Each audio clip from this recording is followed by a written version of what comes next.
ஏதாவது இந்த சர்ச்சை என்பது நேற்று காங்கிரஸ் 10 கிலோ வழங்கப்படும் தானியங்கள் அப்படின்னு 5 கிலோ இருக்குன்னு கிட்டத்தட்ட அதை வந்து இலவசமாக பார்க்கணுமான்ற ஒரு டிபேட் ஒன்று ஆரம்பிச்சது. அதை தாண்டி இன்னைக்கு தென்னகத்து தரத்தை பற்றி பேசுகிறாங்க. அஃப்கோர்ஸ் தெலுங்கானா போன்ற இடங்கள்லாம் காங்கிரஸே இன்னைக்கு கர்நாடகாவில் ஆட்சியும் செய்யுது அப்படின்றத நம்ம புரிஞ்சுக்கிறோம். இப்போ நார்த் வாசஸ் சவுத் டிவைடுன்ற மாதிரியான டிபேட் போகுது. வெல்ஃபேர் மெஷர் என்பது மக்களுக்கு பயனளிக்கக்கூடிய திட்டங்களாக இருக்கணுமே தவிர தேர்தல் வாக்குறுதி அப்படியே கொடுத்து நம்ம சரி. ராகுல் காந்தி தொடர்ந்து 8000 மேலே போடப்படும், நாங்கள் இந்த மாதம் ஆட்சிக்கு வந்தால் 15-30 லட்சம் வேகன்சி நிரப்பப்படும், இதெல்லாம் தான் அவர் வந்து எதிர்வினை ஆற்றுறாரா? இதை நம்ம ஒட்டுமொத்தமாக எப்படி பார்க்கணும்?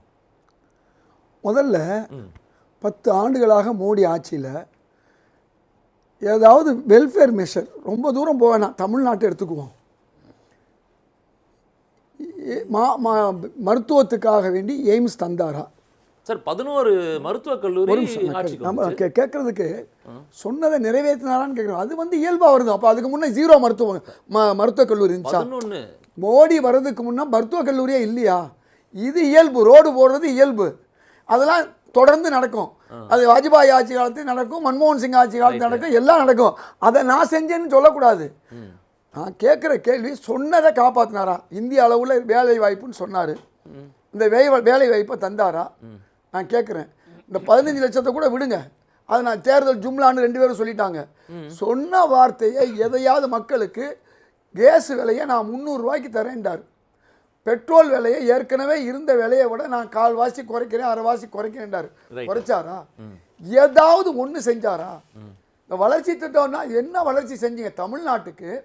நீங்கள் என்னென்ன, அதாவது சார் ஒரு சின்ன குறுக்கீடு, கிட்டத்தட்ட மற்ற மாநிலங்களை ஒப்பிடும்போது தமிழ்நாட்டுக்கு இவ்வளவு நிதி கொடுத்துருக்கோம், கிட்டத்தட்ட 40% மேலே அப்படின்னு நிர்மலா சீதாராமன் ஒரு அறிக்கை ஒன்று வெளியிடுறாங்க. அதை நம்ம எப்படி பார்க்குறது? அப்போ நிர்மலா சீதாராமன் பொய் சொன்னார்னு தமிழக முதல்வர்லேருந்து நிதியமைச்சர் வரை ரொம்ப தெளிவாக சொல்லிட்டாங்க.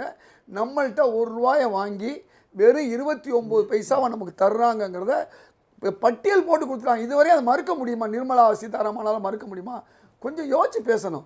தமிழ்நாட்டை எந்த அளவுக்கு வஞ்சித்தார்கள், இந்தியாவை எந்த அளவுக்கு வஞ்சித்தார்கள். இந்தியா வஞ்சித்ததை நான் பல விஷயம் சொல்லிட்டேன். தமிழ்நாட்டை வஞ்சித்ததை நாம் தெளிவாக சொல்லணும். தமிழ் மொழி 25,000 பேசுற சமஸ்கிருதத்துக்கு ஆயிரக்கணக்கான கோடி யூனிவர்சிட்டி உள்பட இல்ல, நம்ம அந்த வாதத்தை தொடர்ந்து வைக்கிறோம். போகிற இடத்துல தமிழ் பேச, நான் முடிச்சிடுறேன். போகிற இடத்துல தமிழ் பேசுறோம்ன்றாரு. பனாரஸ் யூனிவர்சிட்டியில் தமிழ் ஷேர் வைக்கிறேன் அப்படின்றாரு. தமிழர்களுக்காக நிறைய பேர்கள் மாற்றங்கள் வைக்கிறாரு. திருக்குறளை தேசிய நூலாக்குறன்ற வாக்குறுதியெல்லாம் கொடுத்துருக்காங்க. அப்போ இதெல்லாம் வந்து தமிழ் வாக்குகளுக்காக மட்டுமே தான். இதெல்லாம் வாயில் வடை சுடுறதுன்னு கேள்விப்பட்டிருக்கீங்களா? நான் கேட்குற ஒரு இருக்கையை வெளிநாட்டில் அமைக்கிறதுக்கு தமிழ்நாடு எவ்வளோ பெரிய முயற்சி பண்ணுச்சு. இவர் ஏதாவது பணம் கொடுத்தாரா? மத்திய அரசு ஏதாவது கொடுத்தா? கொஞ்சம் யோசிக்கிறது. தமிழுக்காக செய்கிறோன்னு சொல்லி தமிழுக்கு ஏன் செய்யலை? 25,000 பேர் பேசக்கூடிய சமஸ்கிருதத்துக்கு ஆயிரக்கணக்கான கோடி ஒதுக்குறீங்க, தமிழுக்கு வெறும் 25 கோடி ஒதுக்குறீங்கன்னு சொன்னால் தமிழ்நாட்டு மக்களுக்கு தெரியாமல் போயிடுமா? அதனால் எதையுமே செய்யாத மோடி, பலனில்லாத மக்களுக்கு எந்த பலனையும் செய்யாத மோடி அடுத்தவர்கள் கொடுப்பதை கெடுக்கிறார் பாருங்க. கொடுத்தது அழுக்கறுப்பான், சுற்றமும் சூழவும் கெடும். இது வந்து வள்ளுவர் சொல்றாரு. அடுத்தவங்களுக்கு நல்லது கொடுக்குறது. நான் கேட்குறேன், நாங்கள் 80 கோடி பேருக்கு 5 கிலோ அரிசி தர்றோம்னு சொல்லும்போது ராகுல் காந்தி 10 கிலோ கொடுக்குறேன்னு சொன்னால் அதை ஏன் தடுக்கிறீங்க? ஆட்சியில் இருக்கக்கூடியவர்கள் நிதி நிலைமை என்னன்னு தெரிஞ்சு ஒரு ஸ்கீம் இம்ப்ளிமெண்ட் பண்ணுறாங்க. நம்ம வெளியிலேருந்து வரும்போது மாதம் 10,000 தரோம், இத்தனை பேருக்கு 1.5 லட்சம் தரோம்னு சொல்லும் பொழுது வெளியிலேருந்து உள்ள வந்து போல் ப்ராமிஸ் கொடுக்கும்போது தான் நிறைவேற்றவும் முடியல, நிதி சுமையும் ஏறுது, ஒரு அன்ஸ்டேபிள் எக்கானமியாக மாறுதுன்றதான வாதமாக இருக்குது. நீங்கள் 2004 பிறந்தவங்க தானே, உங்களுக்கு தெரியுமில்ல? இருக்கும் கூட எல்லாரும் 2004 என்னன்னு தெரியுமில்ல? 70,000 கோடி நாங்கள் விவசாயிகளுக்கு கடன் தள்ளுபடி பண்ணோம்னு சொன்னாங்க. செஞ்சாங்களா இல்லையா? பணக்காரர்கள் படிக்கக்கூட பள்ளிக்கூடத்தில் 25 விழுக்காடு ஏழைகளுக்கு நாங்கள் கல்வி கொடுப்போம்னு சொன்னாங்க இல்லையா? அது மாதிரி ஒன்று செஞ்சாங்களா? நான் கேட்குற கேள்வி என்னன்னு சொன்னால், அவர்கள் செய்தாங்க. Right to education, right to information. மாதம் 6,000 ரூபாய் விவசாயிகளுக்கு சொன்ன சார்.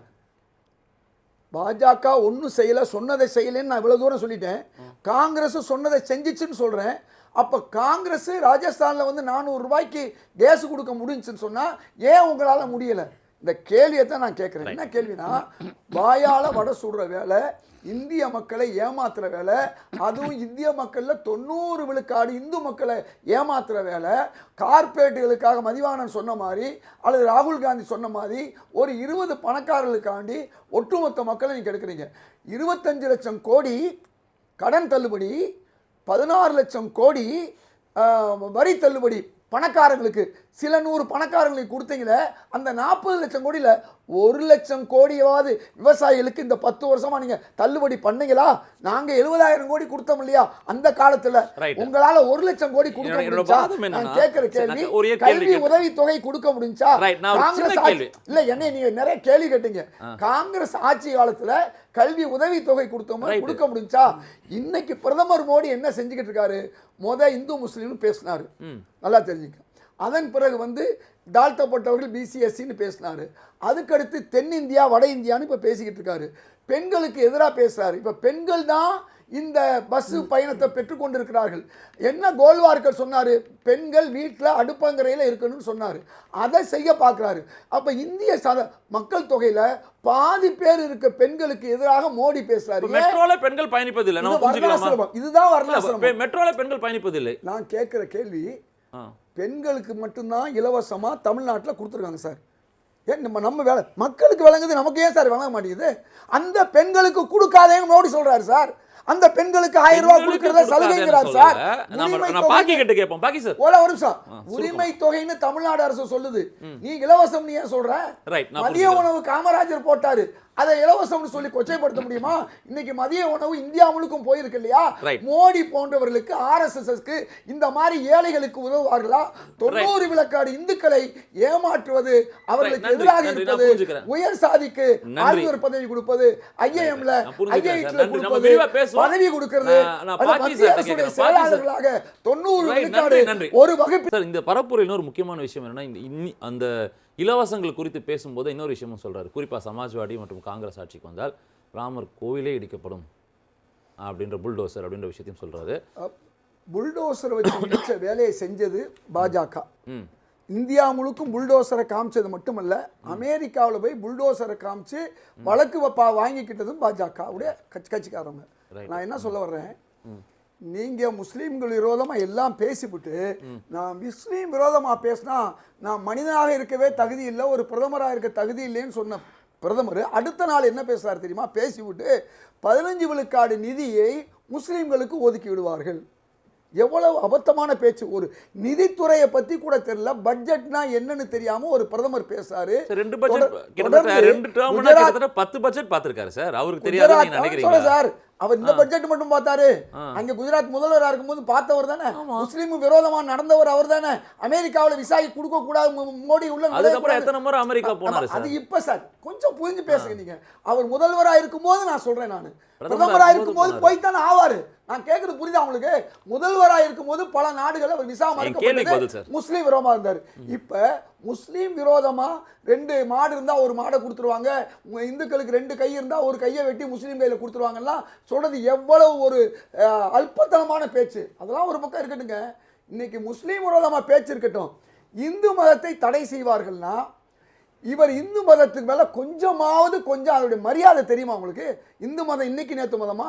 சைவ மதமும் வைணவ மதம், இந்துங்கிறத வெள்ளக்காரன் பேர் வச்சதா இருக்கட்டும், ஆயிரக்கணக்கான ஆண்டுகளாக சைவ மதமும் வைணவ மதம் இருக்கு.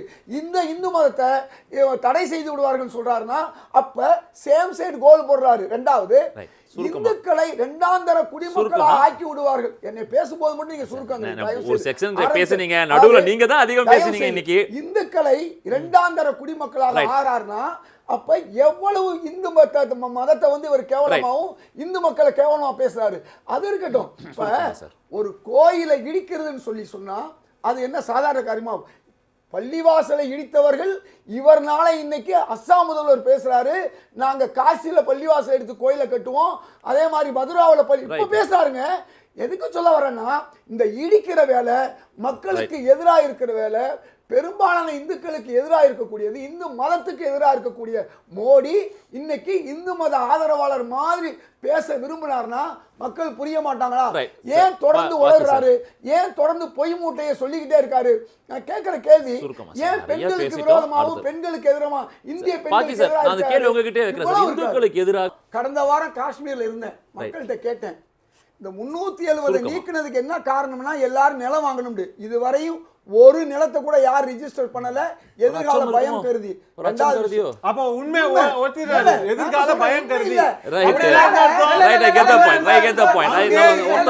நான் மதிவானன்ட்ட வரேன். நன்றி, நான் மதிவான இறுதிக்கு நான் வரேன்.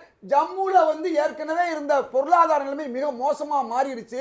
இதற்கு பிறகு விளைவாக இன்னைக்கு பாஜக ஜம்முல ஜெயிக்க முடியுமா நிலைமை கூட வந்திருக்கு. நான் ஒரு கேள்வி வச்சிடுறேன், அதாவது தேவையில்லாத இந்த ஒரு வேலையை நான் மதிவானன்ட்ட போறேன். ஆனா உங்ககிட்ட ஒரு கேள்வி வச்சிடுறேன். ஒரு பயம் இருக்கு, காங்கிரஸ் வந்து பலம் பெற்றுருச்சு, பிஜேபி பயந்துருக்காங்கன்னு சொன்னா, திரும்பி பார்த்தா நம்மளோட இண்டிகேட்டர் லாஸ்ட் 5 மாநில தேர்தல் தான். அங்க ஆட்சியே பறி கொடுத்தது காங்கிரஸ். அந்த மாற்றம் இது ஒரு 3 மாசத்துல மாற்றம் வந்து நம்புறீங்களா? ஆட்சியை வந்து பறி கொடுக்கலையா பாஜக? நான் கேட்குறேன்.